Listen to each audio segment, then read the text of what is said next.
Friends, இவங்க பார்த்தீங்கன்னா இளையராஜாவோட செல்ல மகள், அன்பு மகள்னு தான் சொல்லணும். வீட்டில் பொம்பளை பிள்ளைங்க அப்படிங்கிறது எவ்வளோ பெரிய விஷயம் அப்படிங்கிறது ஒவ்வொரு வீட்டில் இருக்கக்கூடிய அண்ணன் தம்பி பாசத்தோடு வாழக்கூடியவங்களுக்கு தான் தெரியும். பவதாரணி அப்படிங்கிறவங்க 47 வயசில் வந்து இதை கேட்கவே முடியல, அவ்வளோ வேதனையாக இருக்குது. ஆனால் இப்போ வர்ற காலங்களில் பார்த்தீங்கன்னா எல்லா யங்கஸ்ட்டும், நிறைய யங்கஸ்ட் வந்து கேன்சர்லேயும் ஹார்ட் அட்டாக்லேயும் இறந்துடுறாங்க. ஆனால் பவதாரணி அப்படிங்கிறது வந்துட்டு ஒரு இசைன்னு தான் சொல்லணும்.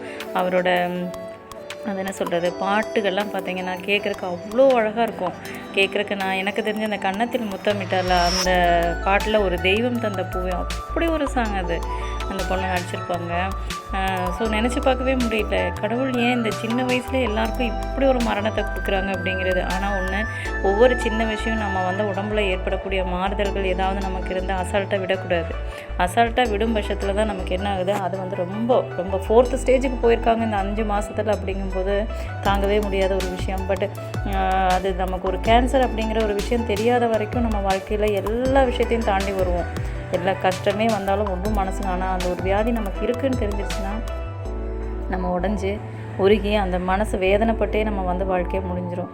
ஆனாலும் அந்த பவதாரணிக்கு நல்ல ஒரு ஆத்ம சாந்தி அடையணும்னு தான் வேண்டிக்கணும். இந்த சின்ன வயசில் உயிரிழப்பு அப்படிங்கிறது ரொம்ப கஷ்டமான ஒரு விஷயம்.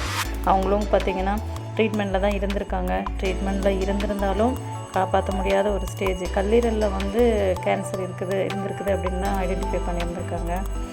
சின்ன வயசில் ஒரு மரணம் அப்படிங்கிறது தாங்க முடியல.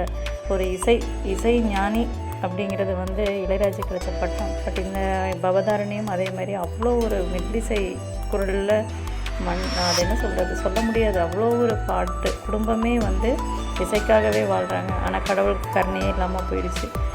என்ன பண்ணுறது, கடவுள் வந்து இவங்களுக்கு இவ்வளோதான் ஆயுசன் போட்டு வச்சுருப்பாரு போல இருக்குது. பவதாரணி பார்த்திங்கன்னா பின்னணி பாடகி, இசையமைப்பாளர் எல்லாமே இருந்திருக்காங்க.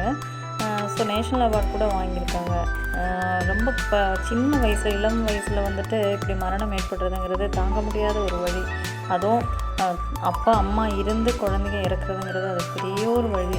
அவங்க எப்போவுமே பார்த்திங்கன்னா ஒரு முகத்தில் சிரிப்பே இல்லாமல் தான் இந்த ஒரு 5 மாதமாக இருந்தாங்க. என்ன காரணம்னா இப்போ தான் தெரியுது, அந்த பித்தப்பையில் இருக்கக்கூடிய புற்றுநோயை வந்து 4th ஸ்டேஜுக்கு போனால காப்பாற்ற முடியல. ஸோ ரொம்ப வேதனையான ஒரு விஷயம். அவங்களுக்கு அவர் ஆழ்ந்த இரங்கலை தெரிவிச்சுக்கலாம்.